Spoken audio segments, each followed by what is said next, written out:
नमस्कार। ये साहित्य अर्पण का कहानी केंद्र है। मैं प्रतिभा सिंह आपको सुनाने जा रही हूँ आर के नारायण जी की लिखी कहानी हरे कोट के पीछे। तेज धूप और नीले आसमान के नीचे हरा कोट पहने वह आदमी आराम से खड़ा था। भीड़ बहुत थी, फिर भी वह सबको साफ नजर आ रहा था। गांव के लोग कमीज पहने और पगड़ियां बांधे, शहर के कोट और टोपियां लगाए, नंगे बदन भिखारी और रंग बिरंगी साड़ियों में औरतें छोटी छोटी दुकानों और सकरे रास्तों में एक दूसरे से टकराते चल रहे थे। फिर भी हरा कोट सबसे अलग दिखाई दे रहा था। बाजार का शोर शराबा और धींगा मस्ती सब कुछ वहां थी। लोग दुकानदारों से मोलभाव करते, एक दूसरे से मिलते जुलते और नमस्ते राम राम करते। इस सब के ऊपर बाइबल का प्रचार करने वाले की बुलंद आवाज, और जब वह सांस लेने के लिए ठहरता तो दूसरे कोने से स्वास्थ्य संबंधी सूचनाएं देने वाला लाउड स्पीकर मलेरिया और टीवी से बचने के उपाय बताने लगता। इस सब के बावजूद हरा कोट मानो सबको निमंत्रण सा देता प्रतीत हो रहा था। राजू यह न्योता नकार नहीं सका। यह उसके स्वभाव में ही नहीं था कि इतने आकर्षक व्यक्ति को वह महत्व न दे। वह भीड़ से बिल्कुल अलग न होता और यह भी जाहिर न होने देता कि लोगों में वह बहुत घुल मिल रहा है। वह जहां भी होता डरता रहता कि पुलिस उसे पहचान न ले। आज वे ज़्यादातर नंगे बदन, सिर्फ एक जांघिया पहने और पगड़ी बांधे, जिससे उसका सिर पूरी तरह ढक सा गया था कि लोग गांव का किसान समझे, घूम रहा था। एक दुकान के बगल में केले के छिलकों के एक ढेर पर बैठा वह भीड़ को देख रहा था। भीड़ को वो हमेशा बड़े ध्यान से देखता था। दरअसल यही उसका पेशा भी था। आमतौर से देखने पर वह घूमने फिरने वाला साधारण आदमी दिखता था, और उसमें इतनी ही ताकत भी थी कि ध्यान से देखकर सही आदमी की जेब में हाथ डाल दे। देखा जाए तो ये एक जुआ ही था। कभी उसे जेब में कुछ भी न मिलता और हाथ सही सलामत बाहर आ जाए तो वह अपने को भाग्यवान ही समझता था। कभी एक फाउंटेन पेन ही उसके हाथ लगता और कमेटी के पीछे बैठा खरीदार इसके लिए 4 आने से ज़्यादा नहीं देता था, और ऐसी चीज़ों से उसके पकड़े जाने का डर भी बना रहता था। राजू ने फैसला किया कि अब वह फाउंटेन पेनों को हाथ भी नहीं लगाएगा। अगर उसे कोई प्लेट में रखकर भेंट भी करेगा तो भी नहीं लेगा। इनसे बहुत परेशानी होती थी, इनसे स्याही टपकती रहती थी और इनका ज़्यादा उपयोग भी ना था। खरीदार को भी बिल्कुल पसंद ना थे। घड़ियां भी इसी श्रेणी में आती थी। राजू को सबसे ज्यादा पसंद था बड़ा सा पर्स जिसका पेट खूब फूला हुआ हो। अगर उसे पर्स होने का पता चलता तो वह उसे बड़ी सफाई से निकालने की कोशिश करता। उसमें रखे पैसे निकालकर पर्स को कहीं फेंक देता और खुश होकर घर जाता कि आज उसने अच्छा काम किया है। इसके बाद वह अपना मुंह पानी से धोता और सामान्य नागरिक बनकर फिर सड़कों पर निकल आता। बच्चों के लिए मिठाई, किताबें और स्लेटें खरीदता, और कभी कभी बीवी के लिए भी कुर्ती का कपड़ा खरीद लेता। बीवी के बारे में उसका दिमाग हमेशा हल्का नहीं रहता था। जब वह ज़्यादा पैसा लेकर घर पहुंचता तो एक बड़ा हिस्सा लिफाफे में रखकर पहले कहीं छिपा देता, तब घर में घुसता। नहीं तो बीवी बहुत सारे सवाल पूछकर परेशान करती। वह जानना चाहती कि अब वह सचमुच सुधर गया है या नहीं, और जो भी कमाता है कमीशन के रूप में ही कमाता है। यद्यपि कमीशन क्या होता है यह वह बिल्कुल नहीं जानती थी। यह शब्द उसे अच्छा और सही लगता था। राजू छिलकों के ढेर से उठा और हरे कोट के पीछे लग गया। वह उससे 3 कदम पीछे चलने लगा। यह फासला उसे ठीक लगता था और अनुभव से उसने इसे जाना था।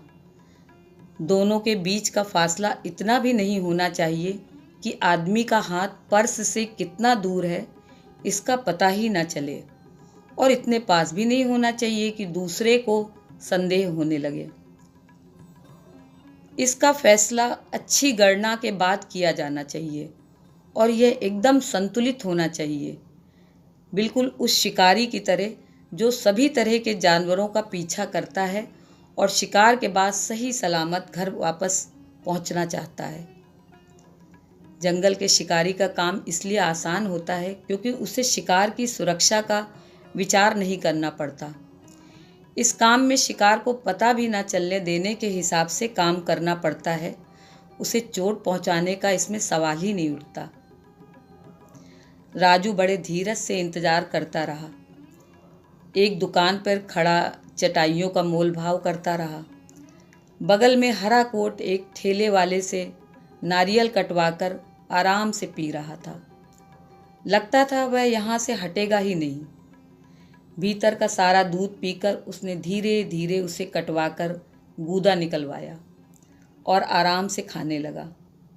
सफ़ेद मीठा मज़ेदार नारियल का गूदा उसे खाते देखकर राजू के मुंह में भी पानी भरने लगा, लेकिन उसने अपनी इच्छा पर काबू किया। धंधे के समय खाने पीने में वक्त बर्बाद करना अच्छी बात नहीं थी, क्योंकि इससे शिकार हाथ से हमेशा के लिए निकल जा सकता था। गूदा खाने के बाद हरे कोट ने अपना बटुआ निकाला और नारियल की कीमत पर उससे बहस करने में लग गया। उसकी आवाज़ भारी आरे की तरह खरखराती थी, जो राजू को अच्छी नहीं लगी। वह चीते की गुर्राहट की तरह थी, लेकिन वह शिकारी ही क्या जो गुर्राहट से डरकर अपने शिकार को हाथ से निकल जाने दे। पैसे के लिए वह जिस तरह नारियल वाले से लड़ झगड़ रहा था, यह भी राजू को अच्छा नहीं लगा। उसने सोचा कि यह घटिया और कंजूस आदमी है, पैसे का इसे बहुत लालच है। जब ऐसे लोगों को बटुआ गायब हो जाए तो ये बड़ा तूफान खड़ा कर देते हैं। आखिरकार हरा कोट आगे बढ़ा। वह एक गुब्बारे की दुकान पर रुका। बहुत मोलभाव करके एक गुब्बारा खरीदा। यह भी राजू को पसंद नहीं आया। वो कह रहा था, गुब्बारा ऐसे बच्चे के लिए है जिसकी माँ नहीं है। मैंने उससे वादा किया है कि गुब्बारा ज़रूर लाऊंगा। अगर घर पहुंचने से पहले ये रास्ते में फट जाता है या खो जाता है तो बच्चा रात भर रोता रहेगा और मुझे बहुत तकलीफ़ होगी। राजू को एक स्टॉल के पास अपना मौका मिल गया, जहां अखबार पढ़ते गांधी जी की मोम से बनी एक प्रतिमा को देखने के लिए लोग उमड़ पड़ रहे थे। 15 मिनट बाद राजू पर्स का मुआयना कर रहा था। सबसे अलग एक टूटी दीवार के पीछे उसने इसे खोला। इसमें 20 रुपए के नोट और 10 रुपए के सिक्के थे। कुछ फुटकर पैसे भी थे। पैसे उसने ये सोचकर जांघे की जेब में रख लिए कि भिखारियों को दे देगा। ये सोचकर उसे बहुत अच्छा लगा। मेले के शुरू वाले हिस्से में एक अंधा चीख चीख कर भीख मांग रहा था और किसी को उसकी परवाह नहीं थी। आज की दुनिया में दूसरों के लिए सहानुभूति बिल्कुल भी नहीं रही। 30 रुपए उसने अपनी पगड़ी के सिरे पर गांठ बनाकर बांध लिए और उसे दोबारा फिर ठीक से पहन लिया। इन पैसों से महीने के बाकी दिन आराम से गुजर जाएंगे। 15 दिन तक वह भले आदमी की जिंदगी गुजारेगा और बीवी बच्चों को सिनेमा दिखाने भी ले जाएगा। अब खाली बटुआ उसके हाथ में था। अब उसका काम यही रह गया था कि उसे किसी कुएं में फेंक दे, हाथ झाड़ कर साफ कर ले और राजाओं की तरह स्वच्छ मन और इज्जत से मेले में घूमे फिरे। उसने कुएं के भीतर झांका। नीचे थोड़ा सा पानी था। हो सकता है बटुआ पानी पर तैरने लगे और तैरता हुआ पर्स बड़ी परेशानियां पैदा कर सकता है। उसने बटुआ खोला कि उसमें कंकड़ पत्थर भर कर कुएं में डाल दे, जिससे वह पानी की सतह पर तैरने की जगह नीचे जाकर तली में डूब जाए।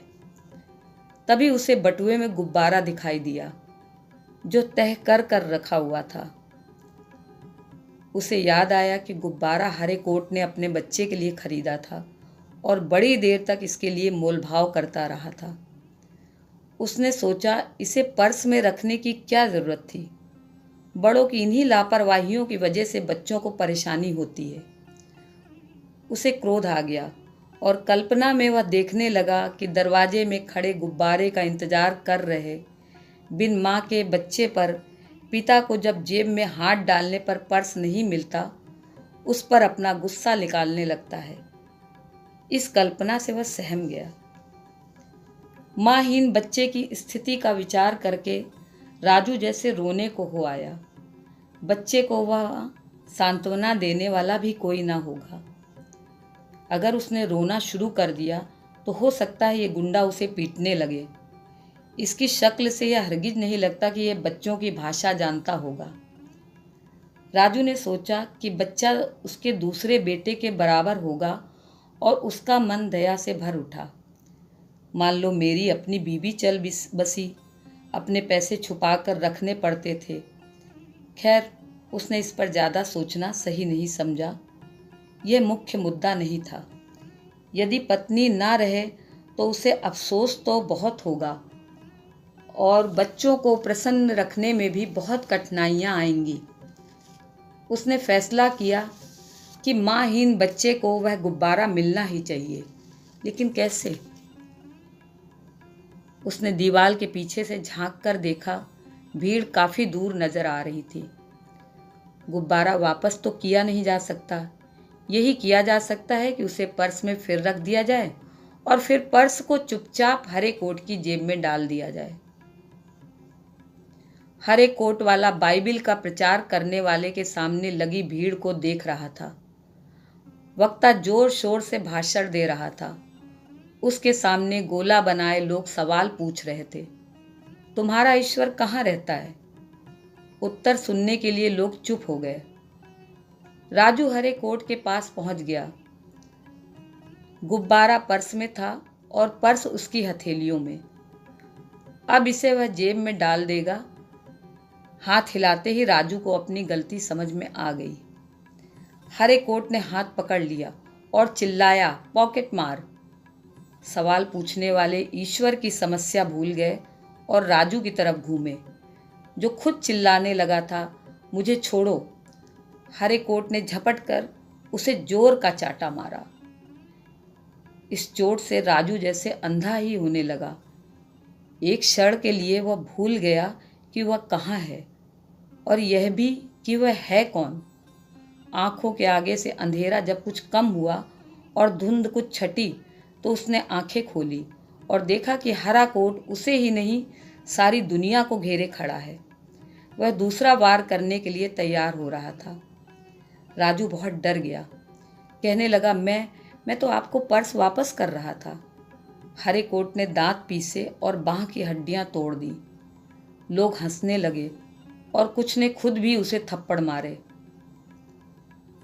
राजू मजिस्ट्रेट के सामने भी यही कहता रहा कि मैं तो पर्स वापस रख रहा था। लोग हंस रहे थे।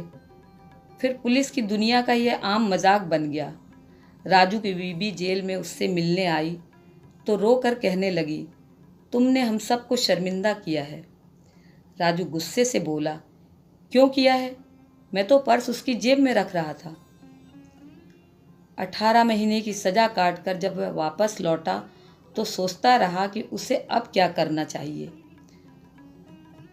उसने खुद से कहा, अगर मैं फिर कभी किसी की जेब काटूंगा तो वापस हरगिज नहीं रखूंगा।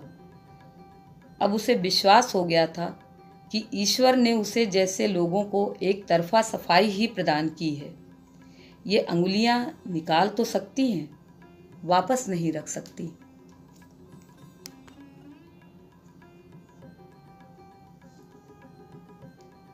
अभी आप मेरे साथ सुन रहे थे कहानी हरे कोट के पीछे। आशा करती हूँ कि आपको ये कहानी बेहद पसंद आई होगी। अगर आप ऐसी ही और भी कहानी सुनना चाहते हैं तो हमारे चैनल को सब्सक्राइब कीजिए। फिर मिलेंगे आपसे एक और कहानी के साथ। धन्यवाद।